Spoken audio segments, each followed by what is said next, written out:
mau share tentang hidup yang berharga. Taruh tangan kanan saudara di dada, sama-sama bilang hidup saya berharga. Tepuk sebelah saudara, bilang hidupmu berharga. Karena kita tahu hidup kita berharga, jangan gampang mengeluh, jangan gampang kecewa, jangan gampang tertekan, jangan gampang putus asa, jangan gampang mengeluh, tetapi tetap bersorak-sorai karena Tuhan beserta kita. 2 Petrus pasal 1 ayat 3 sampai ayat yang keempat. Saya percaya saudara cinta Yesus. Taruh tangan kanan saudara di dada, saya bilang saya cinta Yesus. Tapi cinta Yesus menjadi tidak terlampau berarti kalau engkau tidak menyadari bahwa hidupmu berharga. Yang setuju sama saya katakan hidup saya berharga. Kita mencintai Yesus bukan karena kita punya sesuatu untuk kita berikan kepada Kristus.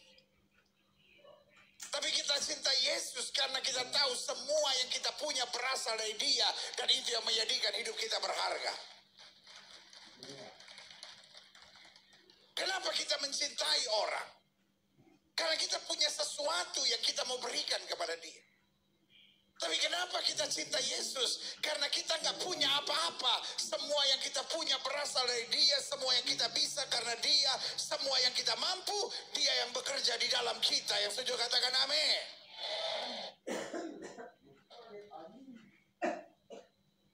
Sehingga saya percaya kalau kita mencintai Yesus, dasar cinta kita kepada Yesus benar, maka kita tahu hidup kita berharga. Harga hidup kita bukan berdasarkan pencapaian kita, kemampuan kita, kehebatan kita, apa yang kita miliki, tapi dasar kita berharga karena apa yang Dia sudah sediakan di dalam kehidupan kita.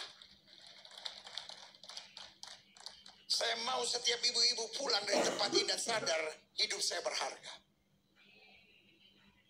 Karena kalau hidup saya berharga, saya tidak tanya apa lagi yang bisa saya dapatkan. Tapi kalau saya sadar hidup saya berharga, maka pertanyaan saya, apa lagi yang saya bisa berikan?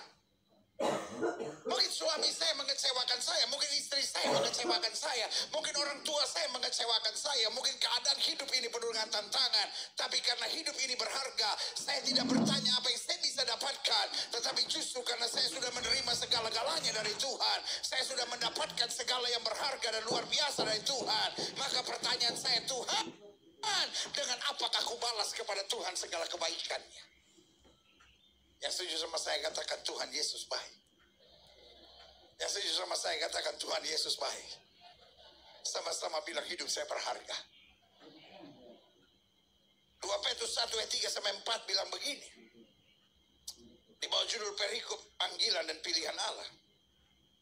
Karena kuasa ilahinya, sama-sama bilang sama saya kuasa ilahi, telah menganugerahkan kepada kita segala sesuatu yang berguna untuk hidup yang saleh, oleh pengenalan kita akan Dia yang telah memanggil kita oleh kuasanya yang mulia dan ajaib. Yang pertama, sama-sama bilang sama saya segala sesuatu yang berguna. Sama-sama bilang sama saya segala sesuatu yang berguna. Karena hidup saya berharga, Tuhan tidak berikan yang sia-sia dan sembarangan dalam hidup kita. Karena hidup kita berharga, Tuhan hanya memberikan yang berguna buat kita. Pak, ketika engkau difitnah orang, itulah yang berharga bagi hidup. Mungkin salah menatap saya dan berkata, pendeta ini macam-macam aja. Mana bisa saya difitnah orang, saya disakiti orang, saya dilukai orang. Itu berguna buat saya. Aneh pendeta ini. Bu,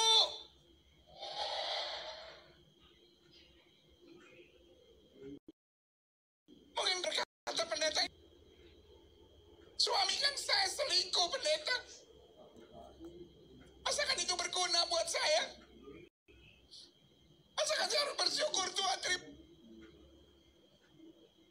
kasih. Suami saya selingkuh sama yang mudaan, puji Tuhan dia masih laku sampai mudahan. Itu bukan bersyukur, itu udah kepukul di otak, Bu. Saya tidak bilang anak Tuhan harus bersyukur untuk setiap masalah, tapi anak Tuhan bersyukur di tengah masalah. Karena apapun yang terjadi, hidup kita berharga. Tidak pernah Tuhan tinggalkan kita. Segala sesuatu Allah terus bekerja untuk mendatangkan kebaikan. Tuhan tidak bilang Tuhan memberikan segala sesuatu yang menyenangkan. Sama-sama bilang sama saya, tidak semuanya menyenangkan. Hidup Kristen bukan berontak, hidup Kristen bukan mengeluh, hidup Kristen bukan tertekan, hidup Kristen bukan mempertanyakan kenapa saya harus melewati semuanya. Tapi hidup Kristen percaya meskipun ini kelihatannya tidak menyenangkan, meskipun ini kelihatannya berat, tapi aku percaya dengan iman ini berguna untuk membuat aku lebih kuat, lebih maju, lebih bertumbuh, lebih meningkat, dan lebih mengalami kuasa kemuliaan Tuhan. Sama-sama bilang sama saya, berguna. Adik-adik muda, engkau diputusi dan kau dikhianati oleh orang yang kau cintai. Jangan main ayunan pakai leher. Buat apa lagi saya hidup? Orang yang saya cintai sudah mengkhianati saya. Lebih baik saya mati, bego.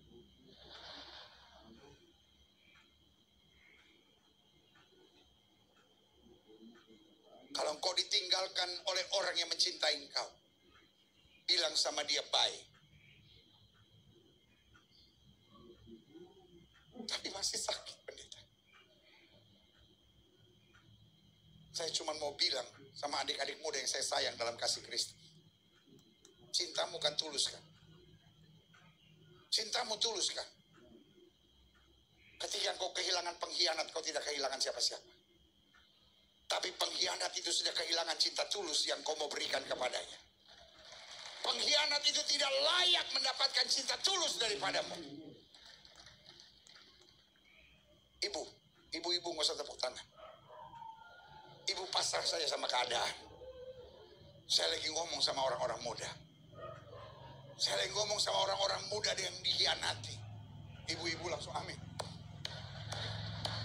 Tuhan akan ganti yang baru buat saya. Enak aja, Bu. Kalau Tuhan robah yang itu juga, Bu. Yang Tuhan robah, dia lagi, Bu. Cuman agak baikkan dikit. Ada ibu-ibu lihat saya. Dia lagi. Ya. Orang mau tukar tambah, pendeta. Adik-adik muda, jangan kau dikhianati lalu ditinggalkan oleh kekasihmu. Kau menangis, kau putus asa, kau kecewa. Engkau berkata, buat apa lagi aku hidup? Kalau kau dikhianati orang, dia meninggalkan engkau. Jangan rubah status sambil berkata, oh hidup, kejamnya kehidupan. Dia sama ceweknya yang baru, dia sama cowoknya yang baru kata-kata, hihihi, mantan gue. Ganti statusmu dan bilang baik. Yang terbaik Tuhan sedang sediakan banyak.